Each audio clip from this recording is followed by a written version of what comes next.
Namo tassa bhagavato arahato samma sambuddhassa. Namo tassa bhagavato arahato samma sambuddhassa. Namo tassa bhagavato arahato samma sambuddhassa. Para Romo, Ramani yang kami hormati, Bapak-bapak, Ibu-ibu, saudara-saudari sekalian, selamat pagi.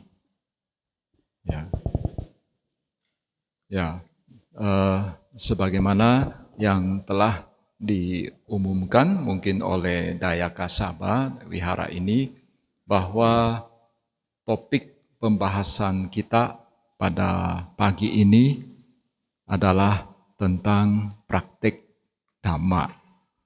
Ya, memang topik ini merupakan suatu topik yang sangat umum. Maksud saya adalah bahwa mungkin kalian sudah sering mendengarkan ceramah dengan topik tertentu. Nah, sekarang pada kesempatan ini kita merangkum semuanya. Kita melihat secara gambaran besar, ya.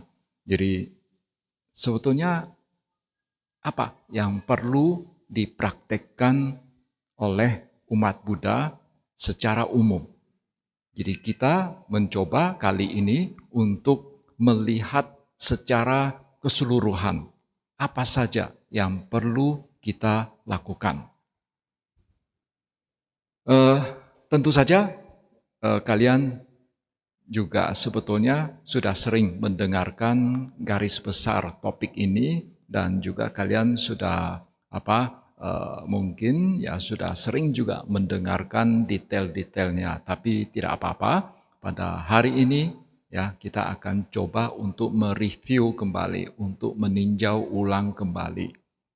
Siapa tahu ya, melalui pembahasan ini ada poin-poin tertentu yang dulu kalian tidak begitu memperhatikannya, atau dulu kalian belum mendengarkannya. Ya, siapa tahu melalui pembahasan ini kalian bisa mendapatkannya.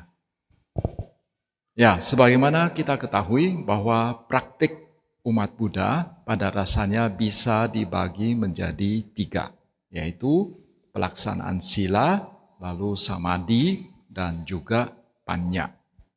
Ya, sila, jadi boleh dikatakan bahwa ketiga komponen ini saling menunjang. Pelaksanaan sila tujuannya itu ya secara umum untuk menunjang samadhi. Samadhi tujuannya untuk mengembangkan panya. Tapi itu bukan berarti bahwa kita melaksanakan sila dulu sampai sila kita itu mencapai sempurna, baru kita samadhi. Lalu samadhi sudah sempurna, baru kita kembangkan panya. Tidak demikian. Jadi kita sebagai umat Buddha itu siogianya itu mempraktekkan sila, samadhi, dan panya ini secara bersamaan. Ya, dengan mempraktikkan bersamaan dengan berkembangnya sila, itu akan membuat samadhi kita itu menjadi lebih baik. Dengan berkembangnya samadhi akan membuat panya kita menjadi lebih baik. Dengan berkembangnya panya akan membuat sila dan samadhi kita menjadi lebih baik. Jadi itu seperti sebuah spiral, ya, yang spiral yang perlu kita jalankan secara bersamaan, sehingga itu bisa berkembang secara bersamaan. Walaupun secara teoritis kita mengatakan bahwa pelaksanaan sila itu menunjang samadhi, pelaksanaan samadhi menunjang panya. Nah, sekarang pertama-tama kita membahas tentang sila. Sila bagi umat Buddha, terutama umat awam, itu seperti yang tadi kalian baca, yaitu Pancasila Buddhis. Kemudian pada hari-hari tertentu menjalankan apa yang disebut sebagai atas sila atau uposatha sila. Pancasila Buddhis. Jadi tujuan pelaksanaan sila ini tadi juga waktu kalian minta sila, lalu terakhir saya tutup dengan silena sugating yanti, silena boga sampada, silena nikbuting yanti. Itu sebetulnya sudah merupakan 3 poin utama mengapa kita perlu menjalankan sila. Ya, oke, nanti kita membahas di belakang. Pertama-tama kita akan membahas sedikit tentang Pancasila Buddhis dulu. Ya, kenapa saya sebut Pancasila Buddhis supaya tidak rancu dengan Pancasila dasar negara kita. Ya, kebetulan namanya sama. Ya, sebagaimana kita ketahui, Pancasila Buddhis itu adalah tidak membunuh, tidak mencuri, tidak berbuat asusila, tidak berbohong, dan tidak menenggak minuman keras. Ya, pertama, ya, tidak membunuh, ya, tidak membunuh. Jadi kadang-kadang ya dalam Dhamma kelas kemarin semalam juga saya sudah pernah singgung sedikit, ya kadang-kadang ada umat bertanya, Bante, kalau misalnya ya kita kan umat Buddha dikatakan jangan membunuh, ya jangan membunuh. Nah, apakah kalau misalnya kita jalan begitu di jalan lalu ada semut yang terinjak, ya itu berarti kita sudah melanggar sila, ya. Jawabannya bagaimana? Nah, pertama-tama kita harus melihat dulu faktor pelanggaran sila. Jadi apa saja ya tindakan apa saja yang bisa dikatakan melanggar sila. Hal-hal apa saja yang faktor-faktor apa saja yang dibutuhkan sampai suatu tindakan itu dikatakan melanggar sila yang pertama. Bagi yang pernah ikut Pak Baja Samanera atau Athasilani, ya mungkin sudah pernah ya mendengar ini, yaitu ada 5 faktor pelanggaran. Yaitu pertama, adanya makhluk hidup. Yang kedua, kita tahu bahwa itu adalah makhluk hidup. Yang ketiga, ada niat untuk membunuh. Lalu yang keempat, ada usaha untuk membunuh. Lalu yang kelima adalah makhluknya itu mati. Jadi pertama-tama harus ada makhluk hidup dulu. Jadi kalau misalnya sini tidak ada makhluk hidup, saya bilang saya mau membunuh. Gini, tidak ada makhluk hidupnya, jadi tidak melanggar sila. Bagaimana saya mau membunuh? Makhluknya saja tidak ada. Ya, jadi syarat pertama harus ada makhluk hidupnya. Ya, makhluk hidup di sini itu bisa makhluk hidup apa saja yang kelihatan maupun yang tidak kelihatan. Tentu saja yang tidak kelihatan harus orang yang memiliki kemampuan khusus baru bisa membunuhnya. Kalau tidak malah kalian yang dikerjain. Ya, pertama adalah kita harus mengetahui harus ada makhluk hidup. Yang kedua, kita tahu bahwa itu adalah makhluk hidup.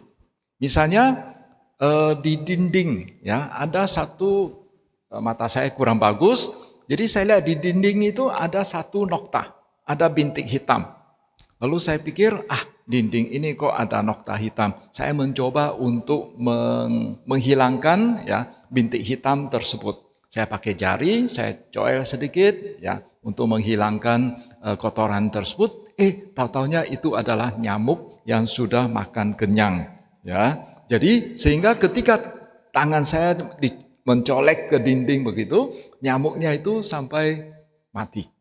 Ya, ini isi perutnya itu berhamburan keluar. Ya, bukanlah itu darahnya, darahnya berhamburan keluar. Ya, nah dalam hal ini saya melanggar sila atau tidak? Tidak. Kenapa? Karena ya Walaupun ada makhluk hidup, tapi saya tidak tahu itu adalah makhluk hidup. Jadi ketika saya melakukan sesuatu, ya, lalu ini makhluk hidupnya itu mati, ya, saya tidak bisa dikatakan sudah melanggar sila. Ya, jadi itu faktor kedua. Saya tahu itu adalah makhluk hidup. Yang ketiga, niat untuk membunuh. Ya, misalnya kembali kita ambil nyamuk. Ya, contoh nyamuk. Saya pikir kalian tentu saja mempunyai pengalaman digigit oleh nyamuk. Ya, jadi biasanya itu kalau ada nyamuk menghinggapi misalnya lengan kita, lalu kita tidak mau membunuhnya, ya kita tidak mau membunuhnya, tapi kita hanya mau mengusirnya, ya. Jadi biasanya itu kita hanya sapu begitu. Biasanya kan nyamuknya itu terbang, ya nyamuknya terbang, kita usir gitu, sapu gitu. Nah, tapi kadang-kadang nyamuknya itu saking kenyangnya sehingga ketika kita mau mengusirnya dia agak berat untuk terbang. Ya, mungkin kalian pasti punya pengalaman. Jadi kadang-kadang kita mau mengusirnya, tahu-taunya nyamuknya itu terlindas oleh tangan kita. Akhirnya isi perutnya juga berhamburan keluar. Ya, ya. Nah, dalam hal ini melanggar sila atau tidak? Tidak juga.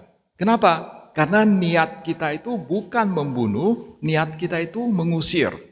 Ya, niat kita itu mengusir. Ya, jadi oleh karena itu dalam hal ini tidak melanggar sila. Jadi faktor yang ketiga, niatnya itu harus membunuh. Kalau niatnya bukan membunuh, tapi binatangnya atau makhluknya itu meninggal, itu tidak melanggar. Jadi kalau niatnya bukan membunuh, lalu makhluknya meninggal, ya itu tidak melanggar sila. Ya, itu faktor yang ketiga. Faktor yang keempat itu adalah ada upaya, ya, ada upaya. Jadi kalau misalnya ada makhluk hidup, kita tahu itu ada makhluk hidup, ada niat untuk membunuh, tapi ada upaya, tapi makhluknya mati. Tidak melanggar sila juga. Kok bisa begitu ya? Nah, Romo siapa yang ini? Hah? Bunpo. Ya, ya. Jadi ceritanya itu gini. Saya duduk di sini, lalu Romo duduk di sini. Ya, suatu saat ya ada nyamuk menghinggapi tangan saya. Lalu kembali lagi contoh nyamuk ya. Itu paling gampang karena itu sering terjadi dalam kehidupan sehari-hari kita. Ya, jadi ceritanya ada nyamuk menghinggapi tangan saya. Saya ini tahu kurang ajar nyamuk ini dia berusaha mengambil darah saya. Jadi saya tahu, jadi ada nyamuknya, saya tahu ini nyamuk, lalu timbul niat untuk membunuh. Tangan saya baru diangkat, ya. Lalu Romo di samping saya melihat, Bante ini mau membunuh, ya. Nanti Bante melanggar sila. Biar saya saja yang melanggar sila, ya. Jadi akhirnya tangan saya baru diangkat, tangan Romo lebih cepat dari tangan saya. Jadi saya baru angkat tangan Romo sudah plek, nyamuknya mati. Jadi bagi saya, ya, ada makhluk hidup, saya tahu itu makhluk hidup dan ada niat membunuh, tapi belum ada upaya, nyamuknya sudah mati.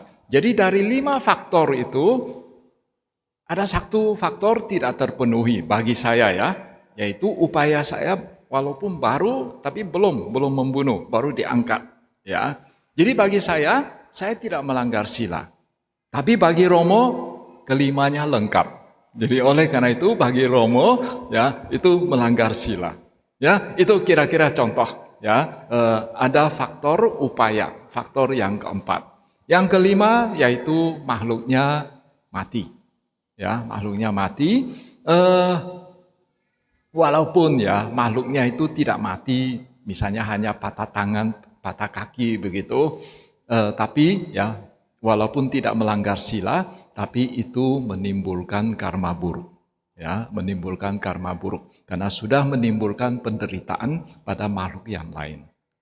Ya, jadi itu kira-kira contoh yang tentang sila yang pertama. Jadi harus terpenuhi 5 syarat. Ya, ada makhluk hidup, tahu itu makhluk hidup, ada niat untuk membunuh, ada upaya, lalu makhluknya mati.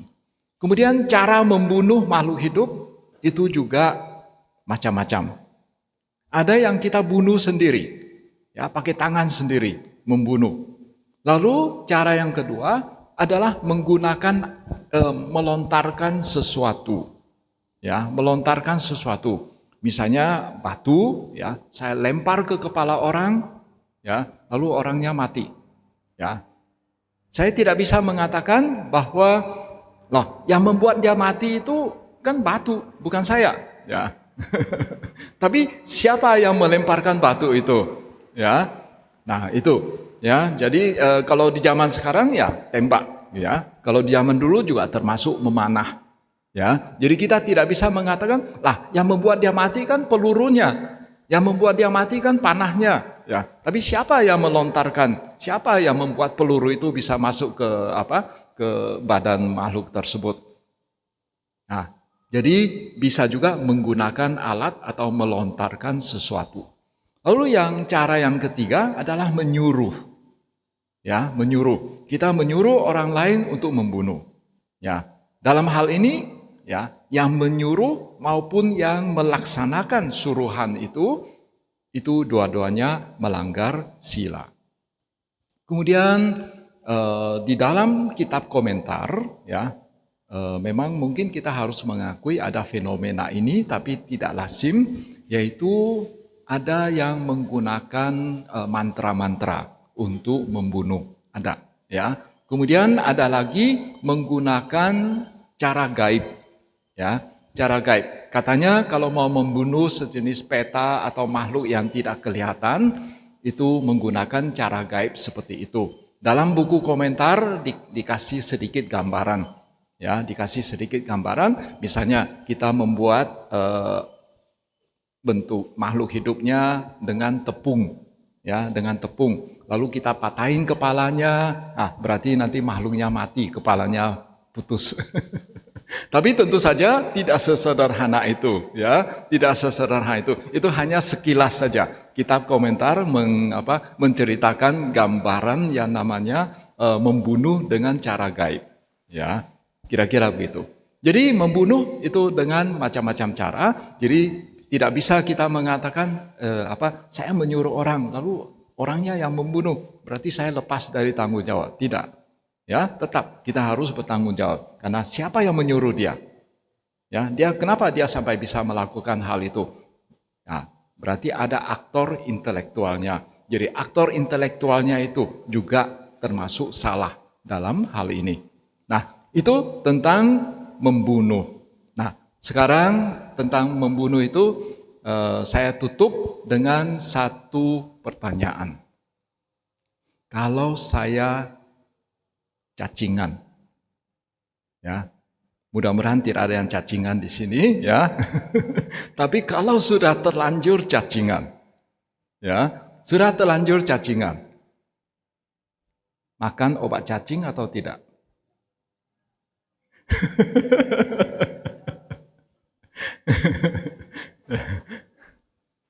Paling bagus adalah jangan sampai cacingan. Kalau sudah cacingan, repot. Kemudian, ada satu pertanyaan lagi yang sering kali ditanyakan oleh umat juga. Kalau saya sakit, ya, saya minum obat. Ya, tujuannya itu untuk memberantas bakteri atau virus. Nah, itu membunuh atau tidak? Nah, berarti kita akan bertanya lebih lanjut, ya. Sebetulnya bakteri atau virus itu masuk makhluk hidup atau tidak? Pernah dengar? Kalian tentu saja pernah dengar cerita Jataka, ya. Sang Buddha dalam kelahiran lampau pernah terlahir sebagai gajah, pernah terlahir sebagai burung misalnya. Tapi pernah nggak mendengar Sang Buddha terlahir sebagai bakteri atau virus? Ya, belum, ya, belum. Nah, jadi kembali ke pertanyaan, bakteri atau virus itu termasuk makhluk hidup atau tidak? Nah, kita lihat di buku Winaya. Di buku Winaya, seorang biku dikatakan seorang biku tidak boleh menggunakan air. Menggunakan air di sini termasuk minum airnya atau mandi dengan air tersebut atau cuci tangan dengan air tersebut. Jadi seorang biku kalau dia tahu di dalam air itu ada makhluk hidup, misalnya ada jentik-jentik, ya, dia tidak boleh menggunakan air itu. Entah itu untuk cuci atau untuk minum. Karena zaman dulu itu belum ada kebiasaan untuk masak air. Coba aja kalian baca Tipitaka, ya. Ketika Sang Buddha menjelang meninggalkan, beliau minta Bante Ananda untuk mengambil air. Langsung ambil dari air sungai. Langsung di zaman dulu itu memang begitu, ya, belum ada kebiasaan untuk masak air. Jadi langsung minum airnya. Nah, air yang diminum itu juga tidak boleh mengandung makhluk hidup. Jadi caranya bagaimana? Supaya air itu bisa bebas dari makhluk hidup. Sang Buddha mengatakan caranya adalah airnya itu disaring. Oleh karena itu, ya, kalau kalian perhatikan, ya, zaman dulu, kalau sekarang sudah jarang, zaman dulu itu para biku kemana-mana itu selalu membawa saringan air, ya, saringan air. Tujuannya itu supaya nanti air, kalau ada air mengandung makhluk hidup, jentik-jentik misalnya, atau mengandung serangga kecil gitu, nah itu air itu sebelum digunakan, sebelum diminum atau sebelum dipakai untuk air mandi itu disaring dulu, lalu digunakan. Nah, berarti air yang sudah disaring itu sudah bebas dari makhluk hidup.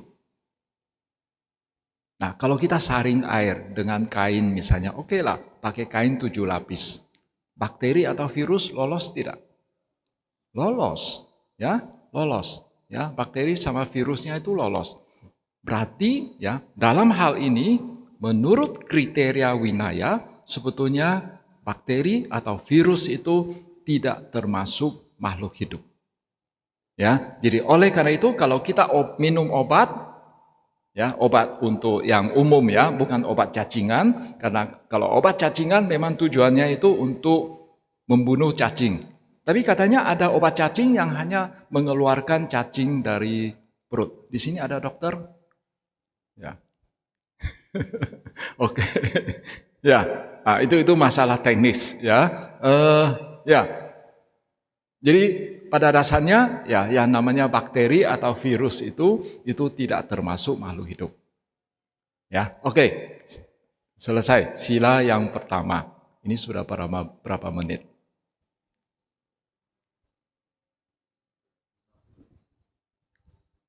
Oh, sudah 50 menit. Saya masih punya berapa banyak waktu? 30. Oke, ya. Sila yang kedua, mencuri.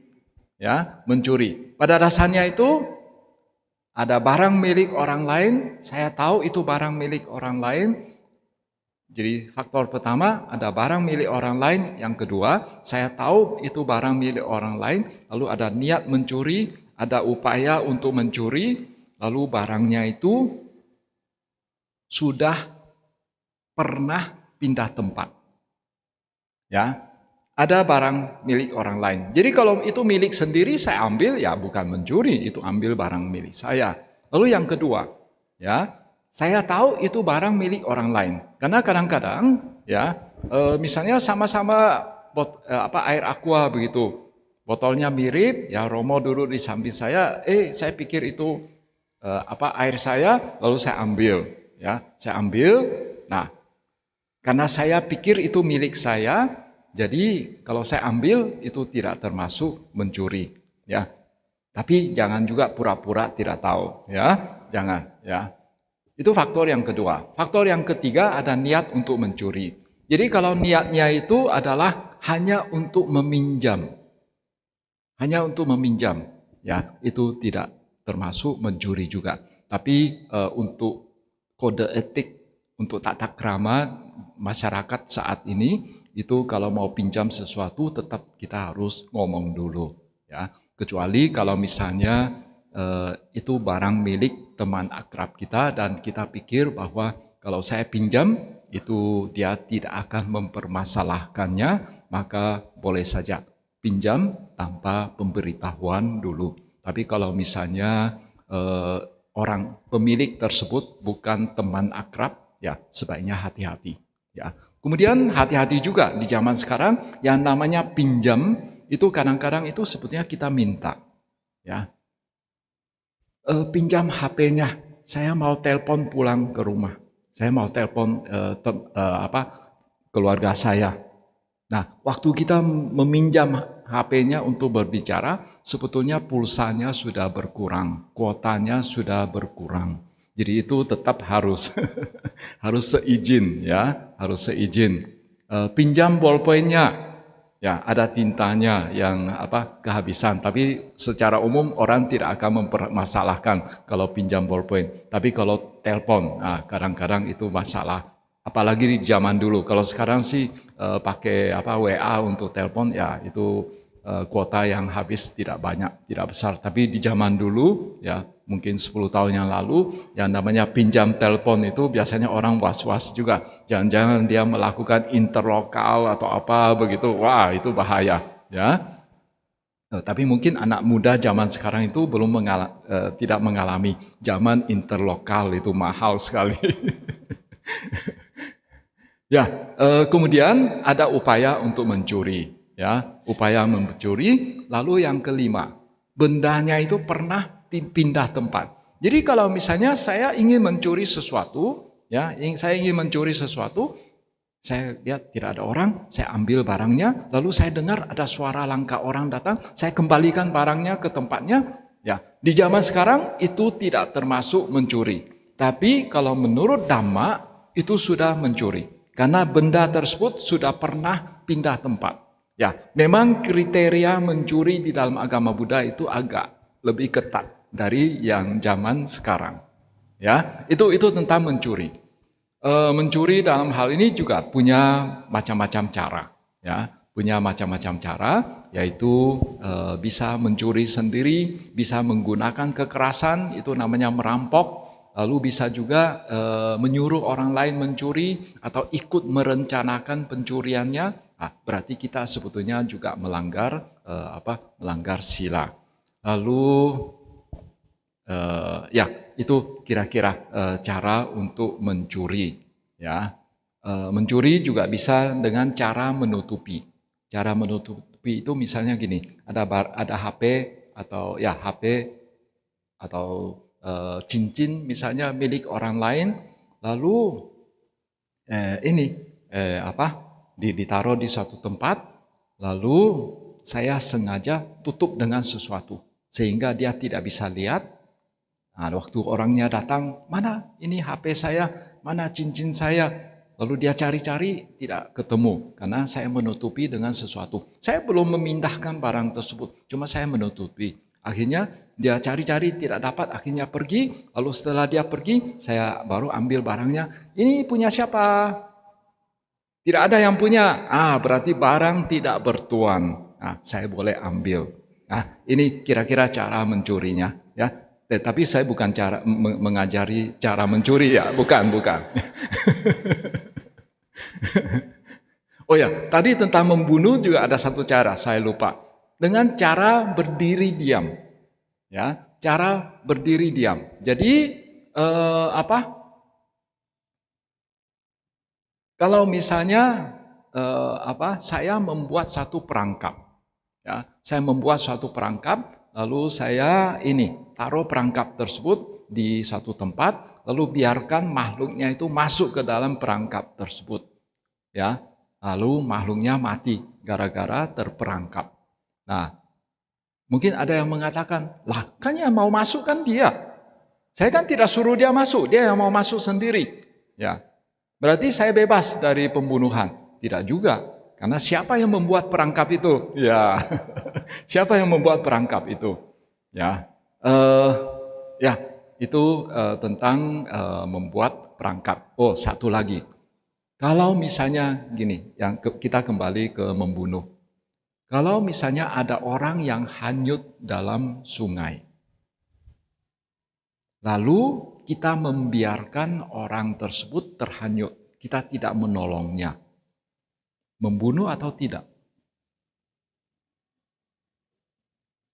Membunuh atau tidak? Nah, dalam hal ini, menurut kriteria agama Buddha, menurut kriteria Dhamma, itu kita tidak membunuh. Ya, ada orang yang hanyut dalam sungai, ya, tidak membunuh. Tapi kalau misalnya kita menolongnya, ya kita mendapat kredit besar karena kita sudah menyelamatkan nyawa orang lain. Tapi kalau misalnya kita tidak menolong, itu tidak dianggap sebagai kita telah melakukan pembunuhan. Ya, oke. Berarti pembunuhan, pencurian pada rasanya sudah selesai. Berbuat asusila. Berbuat asusila itu banyak sekali detail-detailnya, tapi supaya mudah ingat, pokoknya bagi mereka yang berkeluarga hanya boleh melakukan hubungan suami istri dengan pasangannya sendiri. Di luar itu termasuk pelanggaran sila yang ketiga. Hanya itu saja. Ya, simple. Ya. Sekarang berbohong. Berbohong itu faktanya A, lalu kita menyatakan B. Itu berbohong. Ya, itu berbohong. Ya. Itu juga simple, ya, berbohong. Kemudian yang kelima, menenggak minuman keras. Ya, menenggak minuman keras. Ada yang mengatakan, untuk umat awam, ya, menenggak minuman keras itu yang penting jangan mabuk. Tapi kriteria mabuk itu apa? Nah, itu kadang-kadang tidak jelas, ya. Kadang-kadang ada orang sudah jalannya sudah sempoyongan begitu, enggak, saya enggak mabuk, ya. Jadi kadang-kadang yang gini kan, ya. Jadi oleh karena itu, ya, karena batas atau kriteria mabuk itu tidak terlalu jelas gitu, sehingga ya kalau bisa dihindari, ya. Tapi memang ya kadang-kadang ada untuk untuk relasi bisnis atau apa begitu, kita terpaksa minum sedikit, ya, menurut ya pandangan sejumlah pihak bahwa yang boleh minum sedikit, ya. Tapi untuk para biku setetes pun tidak boleh. Ya, untuk para biku setetes pun tidak boleh. Untuk umat awam boleh minum sedikit, yang penting tidak mabuk. Itu walaupun ada bahasa Palinya, tapi saya mencoba untuk mencari sumbernya dari mana. Saya tidak menemukannya, karena sekarang kan ada yang namanya Tipitaka elektronik, termasuk buku komentarnya, kata-kata maupun tika, itu semua ada dalam bentuk elektronik. Sehingga kalau kita mau search, mau mencari kata-kata tertentu apakah ada dalam Tipitaka, itu sekarang gampang sekali. Nah, masalahnya saya mencoba untuk mencari kata-kata yang mengatakan bahwa kalau umat awam boleh minum, yang penting tidak mabuk. Saya mencoba mencari itu, tidak ketemu sumbernya. Jadi kalau untuk amannya itu tidak minum, ya, tidak minum. Kemudian apakah kalau misalnya sekarang narkoba itu termasuk pelanggaran sila yang kelima atau tidak? Nah, kita perlu melihat bunyi asli dari teks Surameraya Majapahamadatthana Weramani Sikapadan Samadhyami. Kalau kita terjemahkan, saya mengambil peraturan latihan, Samadhyami itu berarti saya mengambil. Jadi kadang-kadang di masyarakat diterjemahkan saya bertekad. Sebetulnya itu kurang pas, ya. Saya mengambil sila, ya. Saya mengambil sikapada. Sikapada artinya peraturan latihan, ya. Weramani menghindari, ya. Surameraya Majapahmadana. Minuman keras, ya, baik melalui destilasi maupun fermentasi, ya, destilasi maupun fermentasi, pokoknya minuman keras yang mengondisikan kelengahan, pamada. Ya, pamada itu kelengahan yang mengondisikan kelengahan. Maksudnya itu yang membuat kesadaran kita itu menjadi turun. Nah, itu minuman seperti itu, ya. Jadi karena apa? Kalau narkoba sepertinya itu juga melemahkan kesadaran, ya. Tentu saja itu juga termasuk, ya.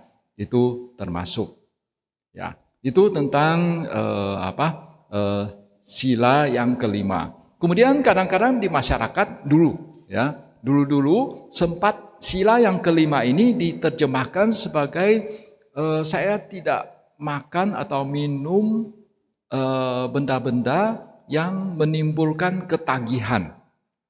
Nah, ini terjemahan yang kurang pas, ya. Ini terjemahan yang kurang pas. Kalau yang menimbulkan ketagihan, wah, nanti makan petek juga melanggar sila yang kelima. Makan duren itu juga bisa melanggar sila yang kelima. Karena makan petek bisa ketagihan, makan jengkol. Jadi oleh karena itu tidak masuk. Ya, oleh karena itu tidak masuk. Ya, itu sila yang kelima. Kemudian pada dasarnya kalau kita lihat, ya, Pancasila Buddhis itu adalah kita melakukan sesuatu yang merugikan diri sendiri dan pihak lain. Membunuh ada pihak lain yang dirugikan. Mencuri ada pihak lain yang dirugikan. Berbuat asusila ada pihak lain yang merasa sakit hati. Lalu berbohong ada pihak lain yang dirugikan. Kemudian yang kelima, sekilas seolah-olah tidak hanya saya merugikan diri sendiri, yang membuat kesehatan saya menjadi mengondisikan keburukan dari kesehatan saya. Nah, tapi sebetulnya secara tidak langsung sebetulnya juga membahayakan pihak lain. Ketika saya sedang mabuk, saya bisa melakukan kejahatan apapun. Oleh karena itu juga dihindari. Jadi pada dasarnya Pancasila Buddhis itu adalah kita kalau melanggar sila tersebut, kelima sila ini, ya, atau salah satu di antara sila tersebut, ada pihak lain yang dirugikan. Dengan kata lain, kita melakukan karma buruk. Ya, kita melakukan karma buruk. Jadi kalau misalnya di zaman dulu kan sempat ada ada omongan bahwa saya tidak mau diwisudi. Karena kalau diwisudi berarti nanti saya harus menjalankan Pancasila Buddhis. Saya hanya mau di Tisarana saja. Saya hanya mau menyatakan berlindung kepada Buddha, Dhamma, dan Sangha. Tapi saya tidak mau mengucapkan janji untuk menjalankan Pancasila Buddhis. Ya. Tapi sebetulnya ya, walaupun kita tidak mengucapkan Pancasila Buddhis, tetap kalau kita melanggar sila itu tetap bagi kita akan menimbulkan karma buruk. Ya, dan juga sebetulnya bagi seseorang yang sudah diwisudi mengucapkan tisarana begitu, ya, itu bukan berarti bahwa dia sama sekali tidak boleh melanggar Pancasila Buddhis. Tidak mungkin. Bahkan para biku pun masih bisa saja melanggar Pancasila Buddhis. Ya. Jadi hanya mereka yang sudah mencapai tingkat kesucian Sotapanna yang tidak melanggar Pancasila Buddhis. Tidak mungkin kita baru latihan sudah langsung harus sempurna. Tidak mungkin. Nah, itu tentang Pancasila Buddhis. Sekarang secara ringkas kita bahas tentang Uposatha Sila atau Atas Sila. Sila-silanya tidak perlu saya jelaskan satu persatu karena faktor waktu. Lalu lantas saya hanya ingin menyebutkan bahwa Atas Sila itu merupakan pelaksanaan sila yang dimana itu umat awam mulai mencoba untuk menjalankan peraturan yang dilakukan oleh para petapa. Jadi umat awam mulai diajak untuk hidup seperti seorang petapa. Ya, kenapa? Karena dalam Atas Sila kan tidak boleh makan setelah tengah hari. Nah, itu sebetulnya peraturan yang dilaksanakan oleh para petapa. lalu tidak nonton, tidak menggunakan parfum, kosmetik dan lain sebagainya, tidak tidur atau duduk di tempat yang tinggi dan besar, mewah begitu. Nah, itu semua meniru kehidupan seorang petapa. Jadi dengan melaksanakan uposatha sila atau athasila, umat awam diajak pelan-pelan ya untuk mencoba-coba menjalankan kehidupan sebagai seorang petapa. Kemudian timbul pertanyaan juga, apakah athasila itu harus dijalankan pada hari uposatha saja atau bisa di hari lain? Kalau menurut saya boleh. Ya, boleh saja di hari yang lain. Ya. Lalu ada yang mengatakan apakah kalau athasila dijalankan pada hari uposatha itu pahalanya lebih besar? Nah, masalahnya sekarang gini, hari uposatha itu banyak versi, ya. Lalu dikatakan kenapa pahalanya besar? Karena pada hari uposatha, Catu Maharajika turun dari surga, turun ke dunia untuk melihat siapa yang menjalankan athasila. Masalahnya sekarang di zaman sekarang banyak versi hari uposatha. Ada versi uposatha versi Imlek, ya. Ada versi uposatha versi Myanmar, ada versi Thailand, ya, ada versi astronomi, ya, versi astronomi. Nah, lantas Catu Maharajikanya pakai penanggalan yang mana? Pakai penanggalan Imlek, penanggalan Myanmar, Thailand, atau astronomi? Ya, di zaman sekarang saya pikir Catu Maharajikanya juga bingung, ya. Karena saking banyaknya itu versi hari uposatha. Ya. Jadi kalau menurut saya ini dibalik. Bukan hari uposatha itu penting bukan karena Catu Maharajika itu disebut hari uposatha karena Catu Maharajika turun ke dunia. Bukan. Kita balik. Bahwa karena pada hari itu umat menjalankan athasila sehingga itu membuat Catu Maharajika terpaksa turun ke dunia, ya. Dan kalau kita lihat sebetulnya hari uposatha di zaman dulu, ya, di zaman dulu itu sebetulnya itu seperti hari Minggu. Kalau kalian perhatikan hari uposatha untuk umat awam itu selangnya itu sekitar 7 hari, ya. Jadi sebulan itu ada 4 hari Minggu, ada 4 hari uposatha.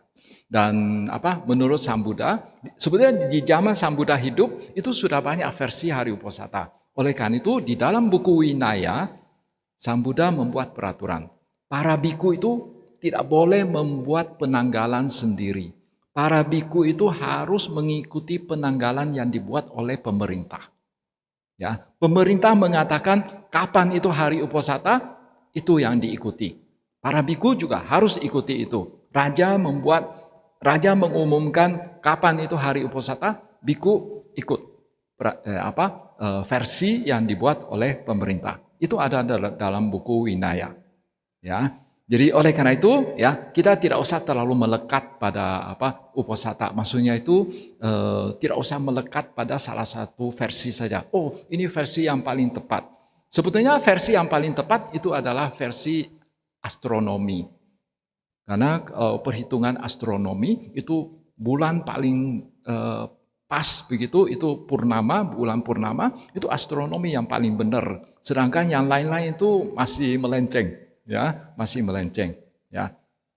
Oke, itu sedikit tentang uposatha, ya. Jadi Sang Buddha mengatakan dengan melaksanakan sila, maka seseorang ya silena boga sampada. Jadi karena seseorang itu dia hati-hati supaya tidak melanggar sila, dia selalu memiliki sati, dia selalu eling ya, supaya tidak melanggar sila, sehingga dia nantinya mengerjakan urusan yang lain itu juga dengan hati-hati. Termasuk dia bisnis, dia juga hati-hati. Sehingga kemungkinan besar dia akan mendapatkan harta kekayaan yang banyak karena bisnisnya itu sukses begitu, karena orangnya itu hati-hati, ya. Nah, jadi oleh karena itu dikatakan silena boga sampada. Bagi mereka yang menjalankan sila akan mendapatkan harta kekayaan yang banyak. Lalu karena dia seseorang silena sugating yanti. Jadi karena seseorang itu dia hati-hati untuk menjalankan supaya tidak melanggar sila, ya, sehingga ya dia tidak melakukan banyak karma buruk. Sehingga waktu menjelang meninggal dia bisa meninggal dengan tenang. Meninggal dengan tenang sehingga dia terlahir di alam bahagia. Itu silena sugating yanti. Lalu silena nibuting yanti. Dengan sila bisa menuntun menuju ke pencapaian nibbana. Jadi kalau hanya dengan sila saja, seseorang tidak bisa mencapai nibbana. Hanya dengan sila. Ya, jadi oleh karena itu mungkin kita pernah dengar yang namanya sila bata paramasa. Ya, jadi melekat pada sila dan brata. Brata itu misalnya saya hanya mau muti, ya, saya hanya hari ini hanya mau minum air saja. Nah, itu tidak bisa mencapai nibbana. Tapi kalau kita melaksanakan sila, lalu kita lanjut latihan samadhi, lalu mengembangkan panya, nah itu akan menuntun menuju ke pencapaian nibbana. Tanpa pelaksanaan sila, itu juga sulit untuk mencapai nibbana. Tidak mungkin. Ya, tidak mungkin. Jadi oleh karena itu, sila itu sangat penting, tapi bukan faktor satu-satunya untuk mencapai nibbana. Ya, itu tentang pelaksanaan sila. Kemudian tadi juga dikatakan, dengan melaksanakan sila itu akan menunjang samadhi. Satu sila membuat kita tidak melakukan banyak karma buruk. Karena kalau kita terlalu banyak melakukan karma buruk, nanti meditasinya juga susah. Nanti kepikiran terus apa yang kesalahan-kesalahan yang kita lakukan. Oleh karena itu, salah satu manfaat sila yang dikemukakan oleh Sang Buddha dikatakan bahwa dalam dirinya itu tidak banyak muncul penyesalan. Karena waktu kita sedang meditasi, kalau kita sering melakukan kesalahan di masa lampau, itu akan teringat terus. Itu mengganggu meditasi kita. Ya, itu tentang manfaat pelaksanaan sila. Sekarang tentang samadhi. Masih ada berapa banyak waktu? 8 menit. Oke. Singkat ya. Samadhi tujuannya itu, definisi samadhi di dalam kitab komentar adalah bahwa batin kita itu seperti nyala api lilin yang sedang berada dalam ruangan yang tidak ada angin.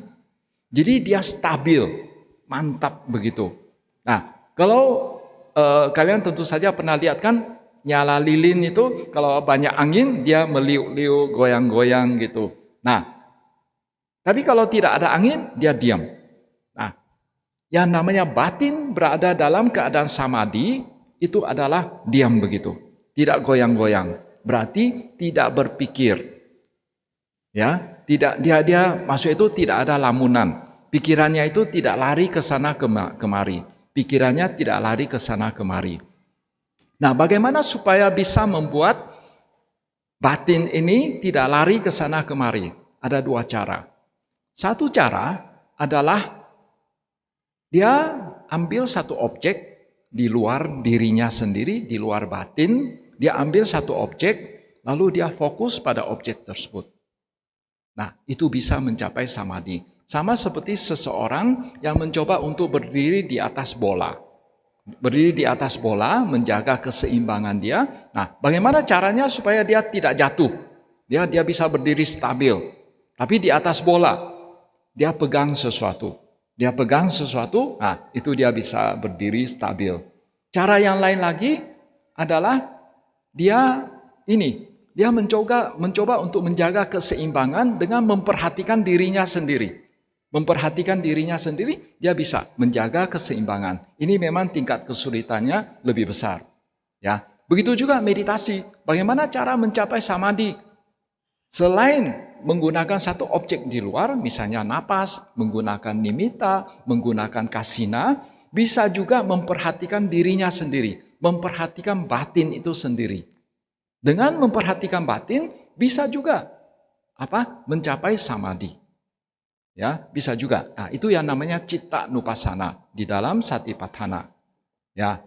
Kenapa umat Buddha perlu menjalankan samadhi, perlu mengembangkan samadhi? Karena hanya dengan samadhi baru bisa mengembangkan panya. Kita tahu panya itu ada 3 macam. Sutamaya panya, cintamaya panya, sama bawana maya panya. Sutamaya panya adalah kebijaksanaan atau pengetahuan yang kita peroleh dari mendengar ceramah, membaca buku, ya, nonton video sekarang, nonton video ceramah di YouTube misalnya. Nah, itu adalah sutamaya panya. Jadi kita mendapatkan pengetahuan dhamma atau kebijaksanaan dari luar, dari mendengar atau membaca atau menonton. Lalu tahap yang kedua, setelah kita dengar, kita renungkan. Kita renungkan pakai istilah yang agak intelek begitu, itu namanya melakukan internalisasi. Ya, internalisasi pengetahuan yang kita peroleh dari luar. Pengetahuan dari luar kita cerna dengan merenungkannya lebih dalam. Merenungkannya lebih dalam. Nah, itu tahap yang kedua dari pengembangan panya. Lalu tahap yang ketiga itu melalui meditasi. Nah, kalau yang pertama dan yang kedua itu masih bersifat intelektual. Masih untuk mengembangkan sutamaya panya, ya, cintamaya panya, kita masih perlu berpikir, ya, bernalar. Tapi yang ketiga ini tidak lagi berpikir.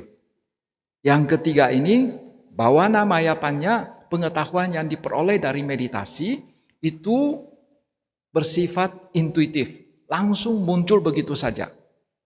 Tidak berpikir, langsung muncul begitu saja, dan itu hasil meditasi, hasil dari samadhi.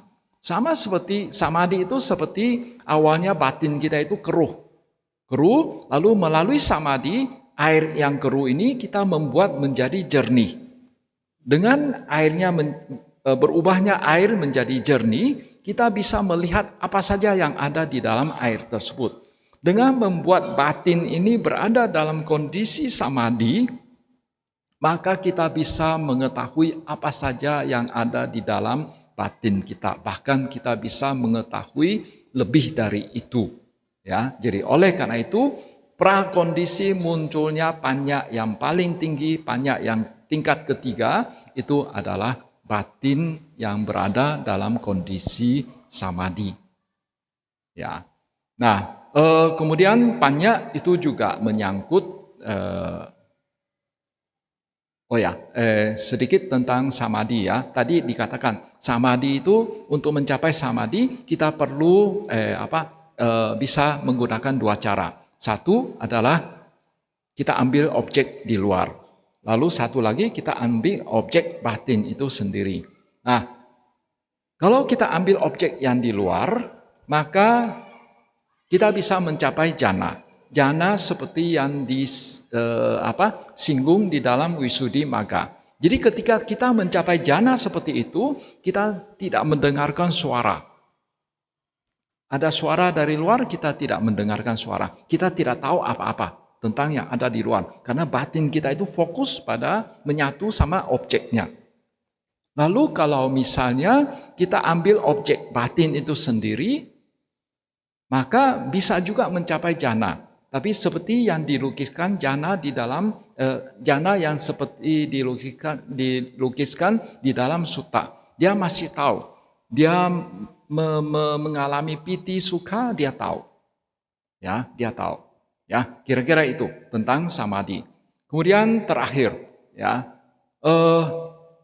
setelah umat Buddha kita mencoba untuk melaksanakan sila, samadhi, dan panya. Ya, tentu saja, ya, biasanya kan kalau kita setelah belajar sesuatu, kita perlu juga mulai menguji apa yang telah kita pelajari itu bermanfaat atau tidak. Ya, oleh karena itu kita perlu mempraktekkannya dalam kehidupan sehari-hari. Kita perlu menguji apa yang telah kita latih itu ada manfaat terhadap kehidupan sehari-hari atau tidak. Ya, pertama, kita bisa praktekkan di lingkungan keluarga kita. Ya, jadi jangan sampai nanti setelah kita mencoba untuk mengembangkan sila, samadhi, dan panya, di dalam keluarga itu kita tampak makin aneh, ya, makin nyentrik begitu. Ya, itu juga sebetulnya itu berarti ada sesuatu yang bermasalah. Ya, lalu kita coba datang ke wihara juga. Ya, jadi jangan sampai ada yang berpikir, saya hanya mau menjalankan dhamma itu sendirian saja. Ya, saya tidak mau datang ke wihara. Wihara berisik. Ya, banyak ininya, banyak cekcoknya. Ya, sebetulnya tidak. Ya, justru dengan datang ke wihara kita bisa menguji praktek dhamma kita itu sampai di mana. Karena dengan datang ke wihara kita bisa berhadapan dengan macam-macam orang.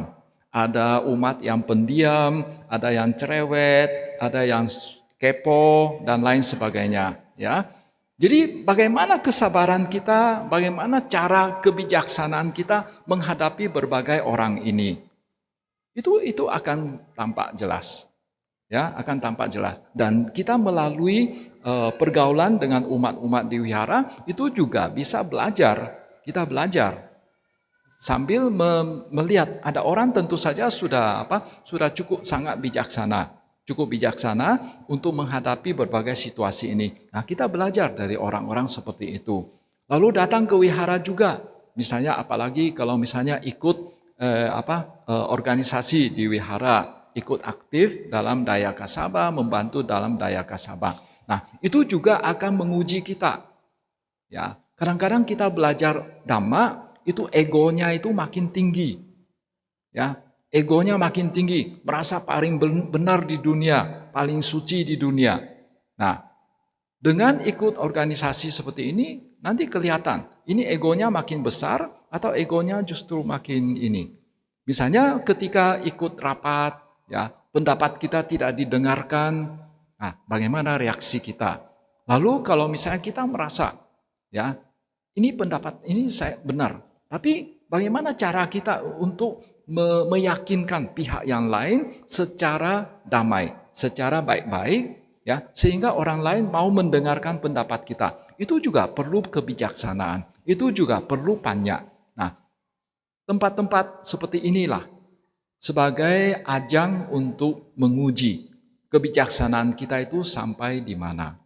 Kemudian dengan beberapa tahun terakhir karena pandemi di YouTube makin banyak ceramah dhamma, ya, boleh dibilang kebanjiran dhamma.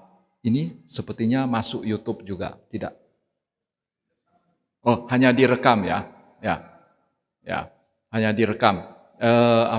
Siapa tahu ke depannya bisa masuk YouTube juga, tapi ya. Jadi dewasa ini sudah banyak ceramah di YouTube. Jadi sepertinya umat juga bisa mendapatkan sumber pengetahuan dhamma dari YouTube. Ya, pengetahuan-pengetahuan seperti ini itu sangat bermanfaat. Ketika kita belum memiliki kemampuan untuk bawana maya panya, seringkali sutamaya panya itu juga sangat bermanfaat. Misalnya gini, saya ambil contoh. Ketika saya sedang marah, saya belum memiliki kemampuan untuk mengendalikan kemarahan atau mendeteksi kemarahan ketika kemarahan ini masih dalam skala kecil. Ya, saya belum memiliki kemampuan itu. Tapi saya bisa membantu untuk meredakan kemarahan saya dengan melakukan perenungan terhadap apa yang sudah saya pernah dengar. Misalnya, dari sutta kita dengar bahwa, kalau marah itu, Sang Buddha mengatakan kalau kita sedang marah sebetulnya pihak pertama yang mengalami kerugian adalah diri kita sendiri. Ketika kita marah, diri kita sendiri yang pertama-tama menjadi korbannya. Lalu nanti berikutnya adalah orang di sekeliling kita, keluarga kita, yang sebetulnya tidak berdosa. Ya, misalnya di kantor kita marah, ya, kantor kita marah, lalu kita bawa apinya kembali ke rumah, lalu ya di samping kita itu sudah terbakar, lalu apinya itu kita sebarkan juga ke istri, ke suami, ke anak, begitu. Nah, itu kebakarannya itu makin hebat, makin melebar. Nah, jadi kita merenungkan hal-hal seperti itu. Kadang-kadang dengan perenungan seperti itu bisa meredakan kemarahan. Jadi oleh karena itu jangan juga meremehkan pengetahuan Dhamma, ya, karena kadang-kadang itu juga bisa membantu kita. Ya, jadi itu sekilas tentang praktek umat Buddha, yaitu sila, samadhi, dengan panya. Di mana ketiga-tiga ini ya saling terkait, ya saling terkait dan seyogianya kita kembangkan bersama-sama.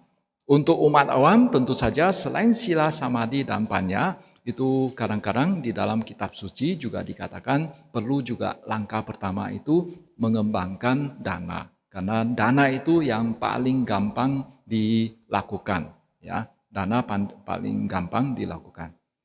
Dan juga sebetulnya cukup penting juga. Jadi sebenarnya bukan hanya umat awam, para biku juga perlu mengembangkan dana juga. Karena bagaimanapun juga kita tahu kan dana itu termasuk salah satu parami. Ya, berarti itu juga dibutuhkan untuk ke pencapaian nibbana. Dan memang dalam perjalanan kita untuk menuju nibbana, kalau misalnya kita memiliki materi yang cukup, itu akan lebih gampang. Saya mau latihan meditasi ke Myanmar. Kalau materi saya tidak cukup, bagaimana saya bisa berangkat? Ya, jadi oleh karena itu, ya, walaupun dikatakan sila, samadhi, panya itu penting, tapi jangan meremehkan dana itu.